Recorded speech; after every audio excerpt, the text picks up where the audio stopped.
Assalamualaikum warahmatullahi wabarakatuh.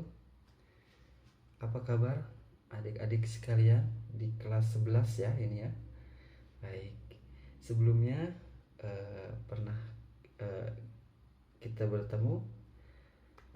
Mungkin adik-adik sekalian pernah melihat Bapak di sini. Oh iya, ada memang yang sudah melihat ya, sudah pernah bertemu. Ya, pertama perkenalkan dulu ya. Bapak namanya Suparman. Nah, kalian bisa manggil Bapak juga Suparman. Ya, barangkali kalian bisa ketemu di jalan gitu ya. Nanti jangan sungkan aja untuk manggil. Iya, supaya lebih akrab gitu ya nanti kalau ketemu di jalan. Iya, jangan sungkan-sungkan untuk menegur ya. Baik. Nah, di sini Bapak ingin menjelaskan sedikit materi atau layanan komponen layanan dasar di bidang layanan sosial ya, yang tema atau topiknya itu komunikasi efektif ya. Dan diharapkan di sini kalian dapat memahami pentingnya komunikasi untuk menyampaikan pesan atau ide atau gagasan dalam hidup bermasyarakat ya. Dan kalian juga diharapkan dapat memahami pengertian komunikasi dan dapat memahami pula kebiasaan positif dalam berkomunikasi, memahami hal-hal yang harus diperhatikan dalam komunikasi itu sendiri. Dan kalian juga diharapkan dapat memahami tips komunikasi yang efektif yang nanti akan Bapak jelaskan juga. Oke. Ya, sebelumnya kalian sudah pernah mendengar mungkin seputar komunikasi efektif. Ya, mungkin ada yang sudah pernah mendengar atau pernah membaca di buku, pernah belajar pula. Iya. Kegiatan komunikasi sudah sebagian besar kegiatan kita sehari-hari. Nah, mulai antar teman atau pribadi, kelompok, organisasi, atau massa. Nah, kalau lebih teliti lagi, banyak kegagalan dari komunikasi yang kita lakukan. Nah, bisa jadi bentuknya karena tujuan yang kita inginkan belum tercapai. Nah, misalnya tercapainya kesepahaman, bertambahnya informasi, perubahan sikap pada teman atau orang lain. Ya. Nah, kegiatan komunikasi pada prinsip adalah aktivitas pertukaran ide atau gagasan.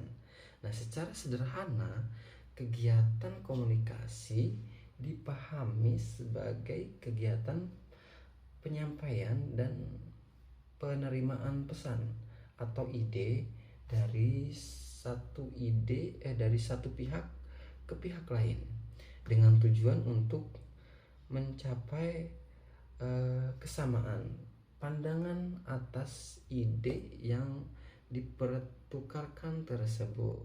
Elemen-elemen yang terdapat dalam berkomunikasi, yang pertama itu ada elemen komunikator. Nah, apa elemen komunikator? Yaitu orang yang menyampaikan pesan.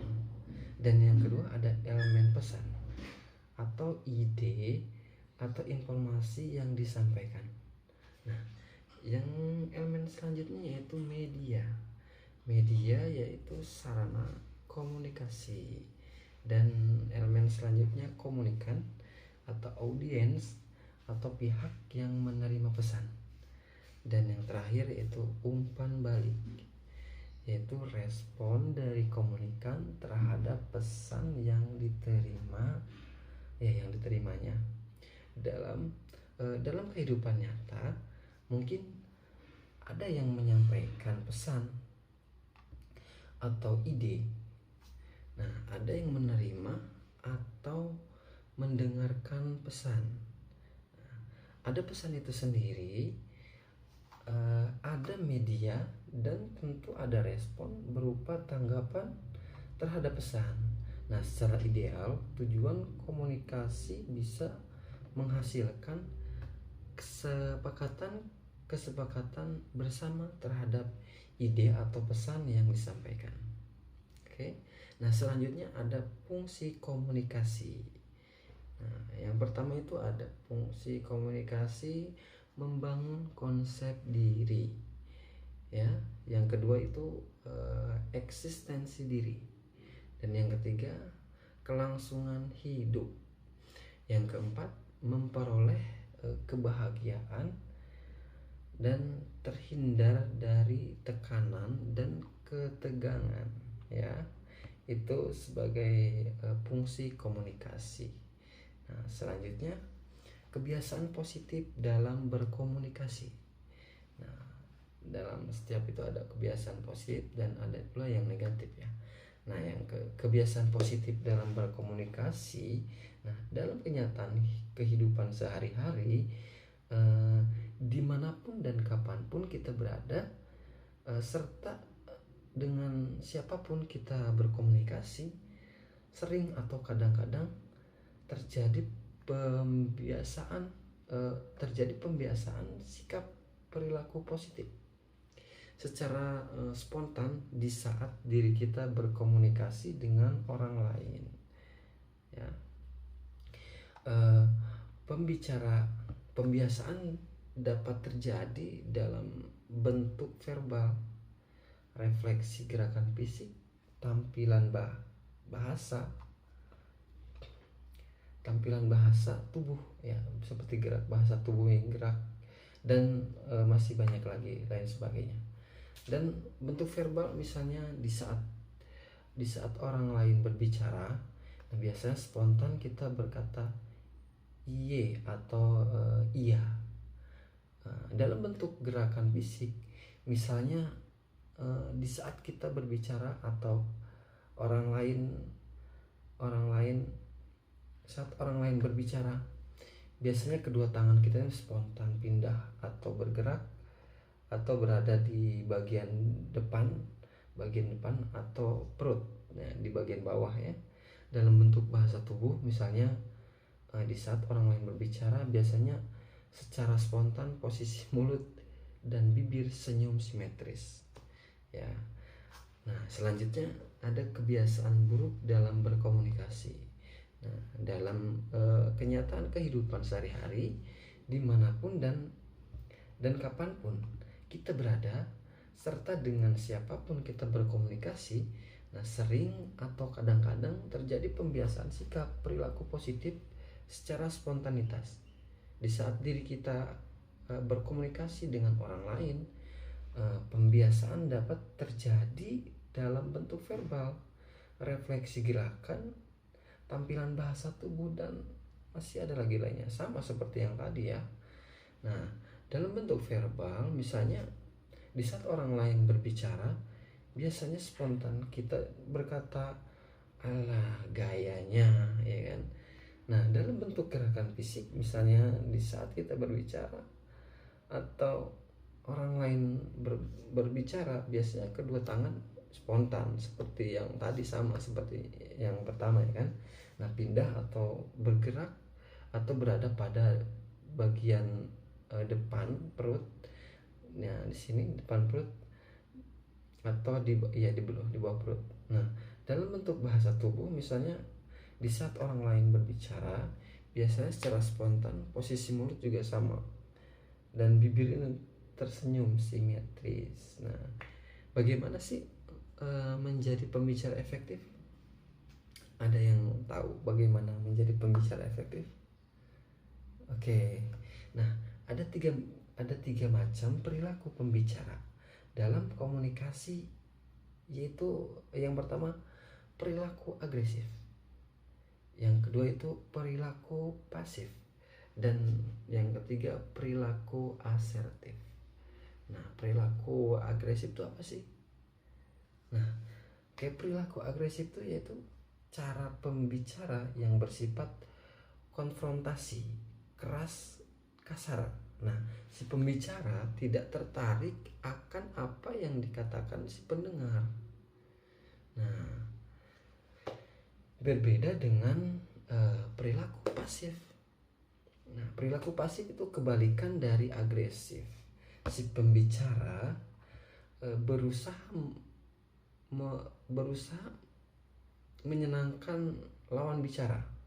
Nah, cenderung berbicara lebih halus karena khawatir melakukan kesalahan. Nah, sedangkan perilaku berbicara asertif yaitu berbicara secara langsung, jujur, dan berorientasi pada tujuan. Nah, menggunakan kemampuan mendengar aktif.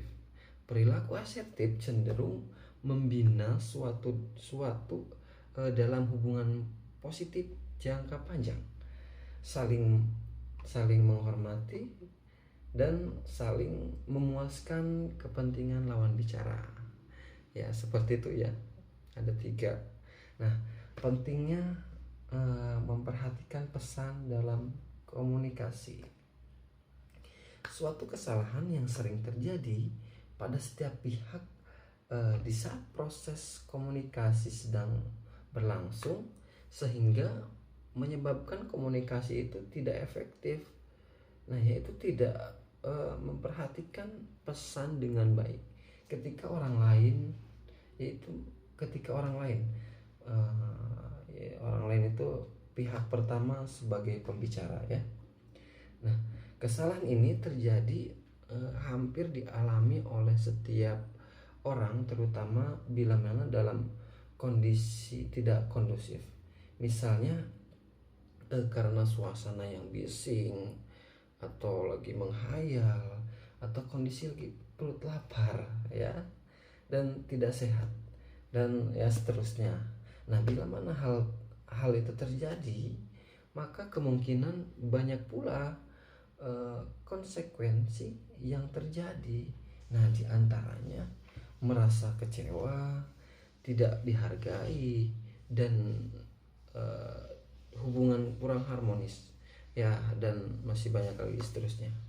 Nah, kita sendiri bisa bayangkan kemungkinan konsekuensi apa saja yang akan terjadi bila mana suatu pesan dalam komunikasi itu tidak diperhatikan dengan baik ya. Nah, selanjutnya ada hal-hal yang perlu diperhatikan dalam berkomunikasi. Bagaimana sih membangun suatu komunikasi efektif tersebut? Nah, yang pertama itu ada kontak mata ya. Yang pertama dilakukan seorang pembicara yang baik yaitu menatap lawan bicaranya dan mengambil jeda untuk memulai sebuah pembicaraan. Nah, ini merupakan salah satu cara yang membantu untuk menciptakan kesan baik pada lawan bicara. Ya, usahakan mempertahankan kontak mata sepanjang pembicaraan agar lawan bicara kita itu tidak merasa diabaikan. Ya, bisa dimengerti kan ya? Baik. Nah, yang selanjutnya yaitu ekspresi wajah. Nah, wajah itu merupakan cermin kepribadian individu. Ya, ekspresi wajah mengungkapkan pikiran yang sedang melintas pada diri seseorang. Sebagai contoh, sebuah senyum mengungkapkan keramahan, ya, keramah tamahan dan kasih sayang. Nah, misalnya mengangkat alis mata, yaitu menunjukkan ekspresi heran. Nah, semua emosi dan berbagai macam tingkah manusia itu diekspresikan dalam emosi yang berbeda, ya, yang tergambar di wajah, ya kan? Nah, jadi saat melakukan komunikasi, tunjukkan ekspresi bahwa kita itu tertarik dengan bahan pembicaraan, ya.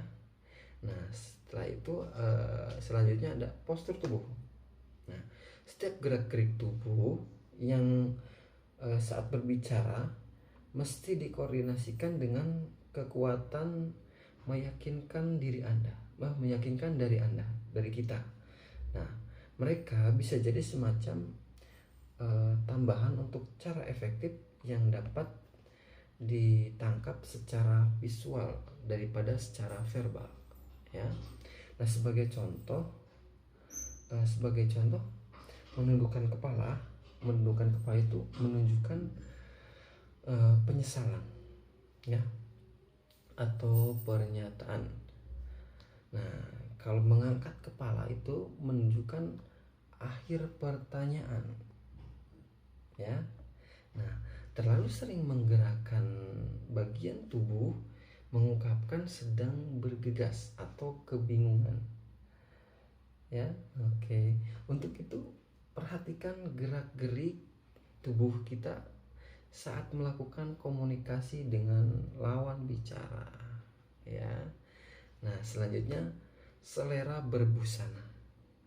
Nah, busana memiliki tugas penting, ya, dalam menimbulkan kesan. Nah, orang yang berbusana sesuai dengan struktur tubuh mereka nampak lebih menarik.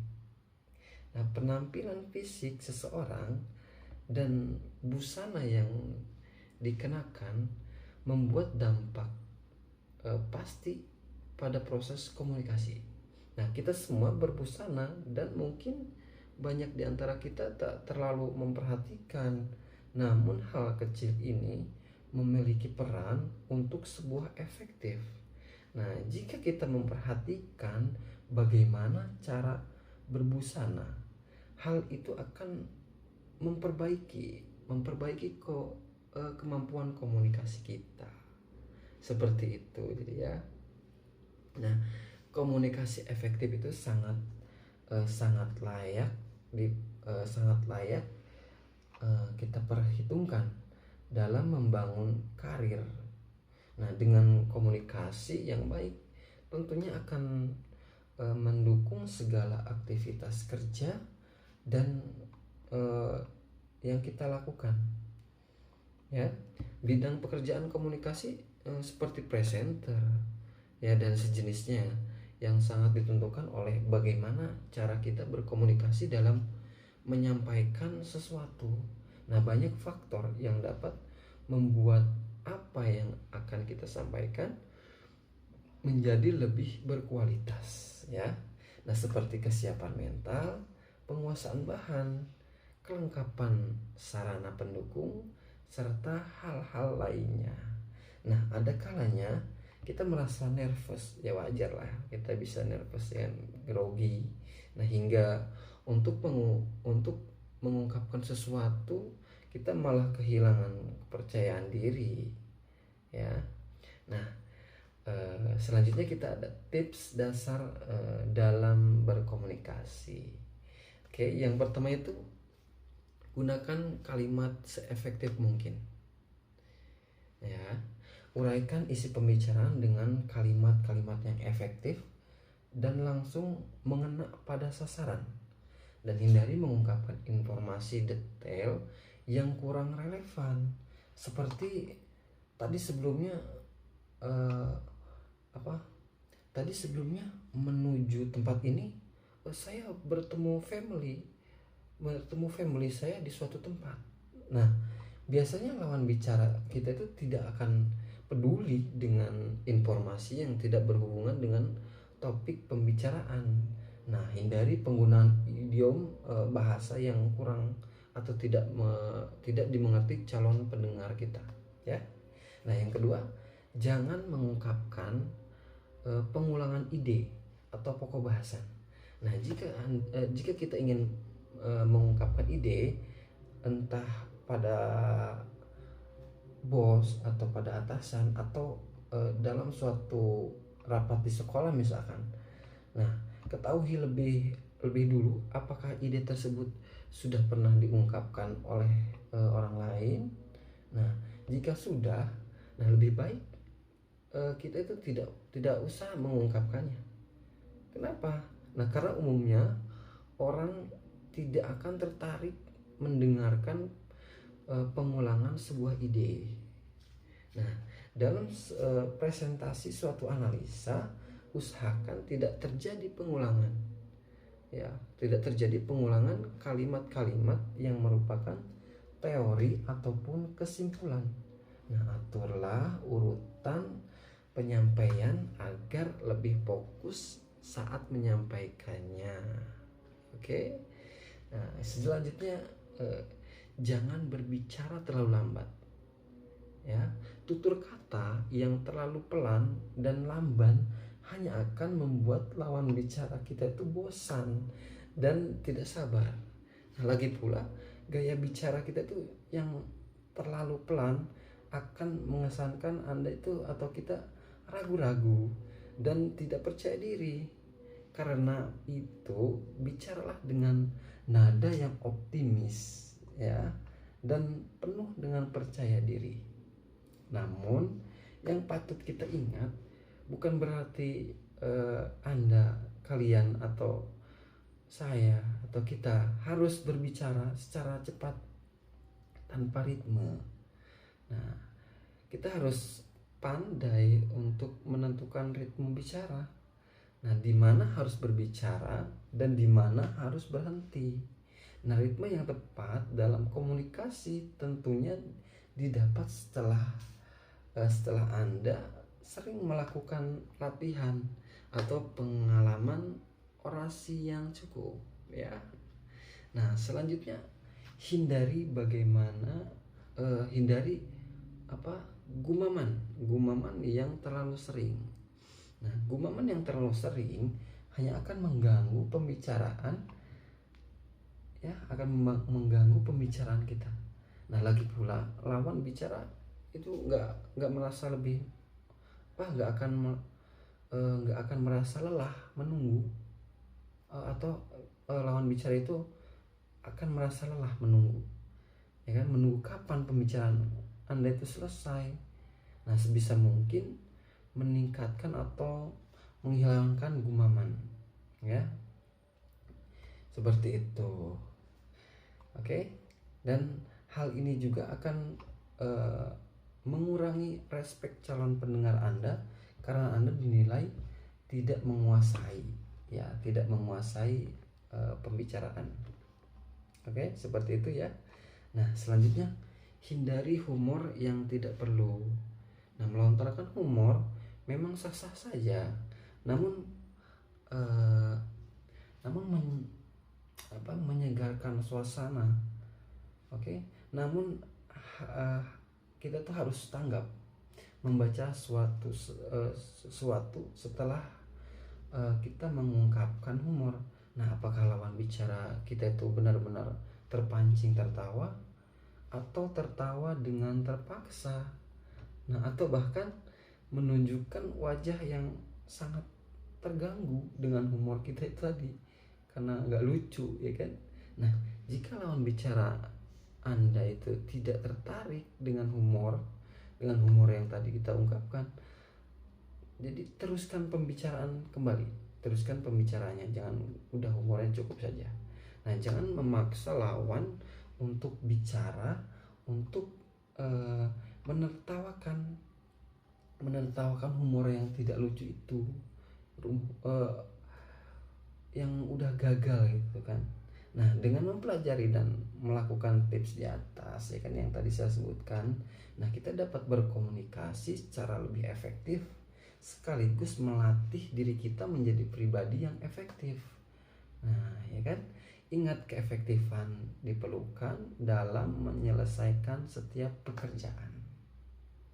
Nah, oke.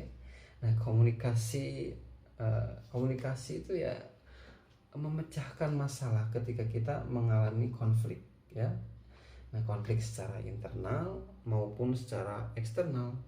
Nah, kemungkinan komunikasi membawa kita itu pada perubahan yang lebih baik. Dan seorang komunikator yang baik cenderung mampu membentuk opini publik, mampu menggerakkan massa, mampu mengendalikan situasi dan mampu mengeksekusi sebuah gagasan menjadi sebuah realita. Ya, dan seorang komunikator yang baik sangat disegani oleh lawan maupun kawan. Seorang komunikator yang baik sangat diperhitungkan dalam berbagai tatanan, ya. Dan komunikasi yang baik itu telah melahirkan beberapa penulis yang memang luar biasa, dan komunikasi yang baik telah melahirkan pembicara-pembicara yang besar. Dan hampir semua masalah dalam kehidupan manusia cenderung berakar pada masalah komunikasi. Nah, ketidaksanggupan untuk menerima kekurangan orang lain, ketidaksanggupan untuk menerima hal buruk orang lain, bahkan ketidaksanggupan menerima kekurangan diri.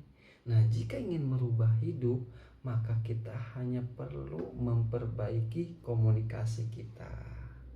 Oke, sampai di sini bisa dimengerti? Ya, dimengerti sama teman-teman, adik-adik sekalian? Oke, jika ada yang ditanyakan silahkan bisa ditanyakan, jangan ragu. Nanti semoga Bapak nanti bisa Bapak jelaskan kembali. Jika ada yang bisa dipertanyakan silahkan. Oke, baik. Jika tidak ada yang ditanyakan, oke, seperti yang Bapak ungkap tadi, ada beberapa tips cara berkomunikasi yang baik. Ya, itu tipsnya itu ada sekitar 15 tips ya. Yang pertama itu kenali konsep diri Anda. Kita harus kenal dulu ya kan, kenali konsep diri Anda. Yang kedua, kenali kelebihan dan kekurangan kita nih, kekurangan diri kita nih, kekurangan diri kalian. Yang ketiga, tetapkan tujuan komunikasi. Dan yang keempat, gali manfaat dari komunikasi yang akan terjadi. Ya. Dan yang kelima, buat draft pembicaraan. Yang keenam, kuasai topik pembicaraan.